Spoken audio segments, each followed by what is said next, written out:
जब आप सिखों का नाम सुनते हैं या फिर कहीं भी जहां सिख रहते हैं तो वहां अपनी संस्कृति को बनाए रखने के लिए न केवल अपनी धार्मिक पहचान बनवाए रखते हैं बल्कि अपनी पंजाबी भाषा को भी खुद से कई गुना ज़्यादा अहमियत देते हैं और उसे अपने से कभी जुदा नहीं करते।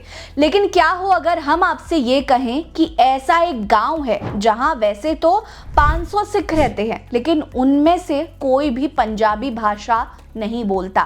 जी हाँ, एक ऐसा ही गांव मौजूद है तेलंगाना में, जहां सिखों का इतिहास कई दशकों पुराना नहीं है बल्कि हाल ही के 20 सालों पुराना है। लेकिन ये एक ऐसा गांव है जहां तेलंगाना में सिखों के मजबूत समुदाय का प्रतीक है। अपनी इस वीडियो में हम तेलंगाना में मौजूद इस मिनी पंजाब के बारे में जानेंगे जो रहते तो यहाँ की संस्कृति में है लेकिन सिखों की मजबूत पहचान लेकर अपनी जिंदगी गुजार रहे हैं। नमस्कार, मेरा नाम है रीटा। आज की इस वीडियो में हम तेलंगाना के मिनी पंजाब की कहानी जानेंगे।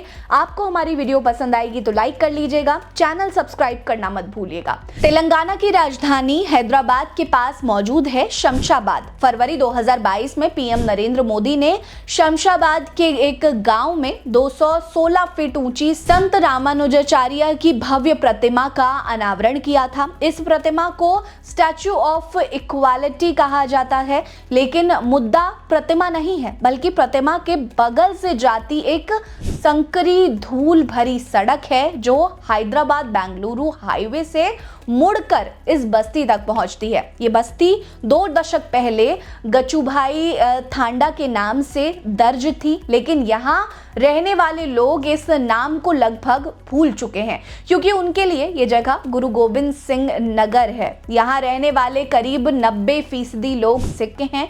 गांव की आबादी में 500 की आबादी वाले इस गांव में ज्यादातर लोग लंबाड़ा समुदाय से हैं जो अनुसूचित जाति मानी जाती है, जो कि पिछले 20 सालों से सिख धर्म के तरफ मुड़ गए हैं। गांव में पंजाबी नहीं बल्कि लंबाड़ी भाषा बोली जाती है। साथ ही थोड़ी थोड़ी बहुत हिंदी भी और तेलुगु भी बोली जाती है, लेकिन पंजाबी यहाँ कोई नहीं बोलता। गुरुद्वारा और आस्था की शुरुआत यहाँ कैसे हुई ये भी जान लेते हैं। गाँव के एक छोर पर खेतों से घिरा हुआ 2 मंजिला गुरुद्वारा है जिसका नाम है गुरुद्वारा साहिब दशमेश दरबार। इसी के पास रहते हैं 73 वर्षीय लखविंदर सिंह, जिनका जन्म नाम खेतावत दिपला था। गांव में जितने भी लोग सिख बने सभी के नए नाम अपनाए। लखविंदर आज गुरुद्वारा कमेटी के अध्यक्ष हैं और जिस जमीन पर गुरुद्वारा बना है वो उन्होंने 5 साल पहले दान दी थी। यहाँ पर सिख बनने वाले लोगों का मानना है कि सिख बनने के बाद उनकी जिंदगी में एक मकसद आया। वहाँ रहने वाले लोग गुरुद्वारे के परिसर में एक कमरे की ओर इशारा करते हुए कहते हैं कि यहीं से सब कुछ शुरू हुआ। गुरुद्वारे के कमरे में करीब करीब 2 फीट ऊंची समाधि है जहां रहने वाले सिख बताते हैं कि उनके पूर्वज कभी कभार महाराष्ट्र के नांदेड़ साहिब जाया करते थे। करीब 50 साल पहले उन्होंने गुरु गोविंद सिंह जी का नाम जपते हुए एक बैल को आजाद किया था। जब उस बैल की मौत हुई तो उसे दफनाकर एक छोटी समाधि बनाई गई। बाद में वहां गुरु नानक देव जी की तस्वीर रखकर पूजा होने लगी। 1996 में उस जगह पर छत डालकर एक छोटा सा मंदिर बनाया गया। भगत सिंह ने इस मंदिर को गुरुद्वारे में बदलने की पहल की। भगत सिंह ने पाकिस्तान में सिखों के पवित्र स्थलों की यात्रा की और हैदराबाद के एक गुरुद्वारे में करीब 5 साल तक रहकर सिख धर्म को गहराई से समझा। 2001 में सिख धर्म गुरुओं से सलाह लेकर समझा कि अगर गुरुद्वारे में पूरे विधि विधान से पूजा करनी है तो सिख धर्म अपनाना बेहतर होगा। इसके बाद करीब 70 लोगों ने दीक्षा ली और सिख धर्म के 5 ककार अपनाए। आज ये संख्या 500 से भी ज्यादा हो चुकी है। उनकी जिंदगी को देखकर आसपास के कुछ और गांवों के लोग भी इससे प्रेरित हो रहे हैं। इस गांव में दिन की शुरुआत सुबह 4 बजे गुरुद्वारे से गूंजते शब्द और कीर्तन से होती है। गुरुद्वारा सुबह से शाम 7:30 बजे तक खुला रहता है। पूर्णिमा और खास मौकों पर लंगर का आयोजन होता है। गुरु गोविंद सिंह जी जयंती यहाँ हर साल 26 जनवरी को मनाई जाती है ताकि दिसंबर में होने वाले अन्य गुरुद्वारों के कार्यक्रमों से टकराव ना हो। इस मौके पर करीब 5000 लोग जुटते हैं और पंजाब से कीर्तन करने वाले जत्थे और धर्मगुरु भी आते हैं। गुरुद्वारे के निर्माण में देश के अलग अलग हिस्सों से सहयोग मिला। पटना साहिब की टीम ने इसकी योजना और वास्तुकला तैयार की। नांदेड़ साहिब से निर्माण सामग्री आई और हैदराबाद के कुछ लोगों ने आर्थिक मदद की। नई पीढ़ी की जिम्मेदारी। 30 वर्षीय मोहन सिंह गांव के गुरुद्वारे के पहले ग्रंथी हैं। उन्होंने हैदराबाद के एक गुरुद्वारे में 13 साल तक प्रशिक्षण लिया और फिर गांव लौट गए। वो गिने चुने लोगों में से एक हैं जो गुरुमुखी पढ़ सकते हैं। मोहन कहते हैं, हम चाहते हैं कि बच्चे भी इस रास्ते पर चले।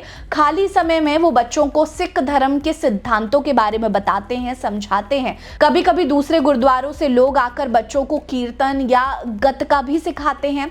बदली हुई जीवन शैली, धर्म परिवर्तन के साथ गांव की जीवन शैली भी बदल गई है। यहाँ तंबाकू पूरी तरह से प्रतिबंधित है। कोई धूम्रपान करता दिख जाए तो हम उसे समझाते हैं।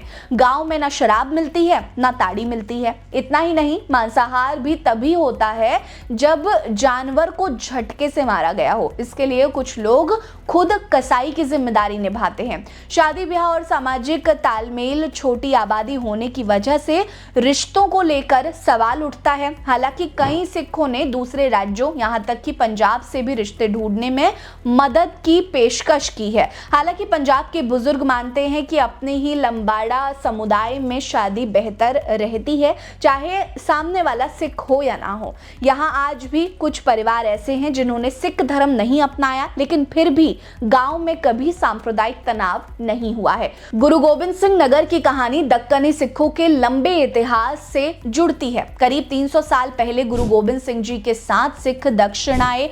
1832 में महाराजा रणजीत सिंह ने लाहौर फौज को निजाम की मदद के लिए भेजा। आज के दक्कनी सिखों में से करीब 90% उसी फौज के वंशज हैं। बारंबाला इलाके में पहला सिख रेजिमेंट ठहरा था। वहीं आज भी एक पुराना गुरुद्वारा और स्कूल मौजूद है। यहाँ गुरु ग्रंथ साहिब की लाहौरी परंपरा की दुर्लभ प्रति भी सुरक्षित है। आज उनकी आबादी करीब 50,000 हो चुकी है। ये खुद को तेलंगाना का मूल निवासी मानते हैं और कहते हैं कि वो उनकी जमीन है। पहचान की जद्दोजहद आज दक्कनी सिख दो पहचानों के बीच खड़े हुए हैं और एक और निजाम से जुड़ी उनकी दक्कनी संस्कृति, दूसरी ओर पंजाब से बाहर सिख होने की चुनौती। दरअसल हैदराबाद में मुसलमान और ईसाई अल्पसंख्यकों की तुलना में सिखों की संख्या महज 1% है।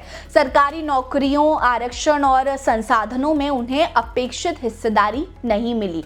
बारामूला की 200 एकड़ जमीन जो कभी समुदाय को दी गई थी, आज सिमटकर 65 एकड़ हो चुकी है। फिर भी उम्मीद बाकी है कि इन सब के बीच गुरु गोबिंद सिंह नगर जैसे गांव उम्मीद की कहानी कहते हैं। यहाँ धर्म ने लोगों को जोड़ा, अनुशासन दिया और पहचान का नया आधार दिया है। तेलंगाना में मिनी पंजाब की कहानी आपको कैसी लगी? कमेंट जरूर करिएगा। हमारे साथ बने रहिए। नमस्कार।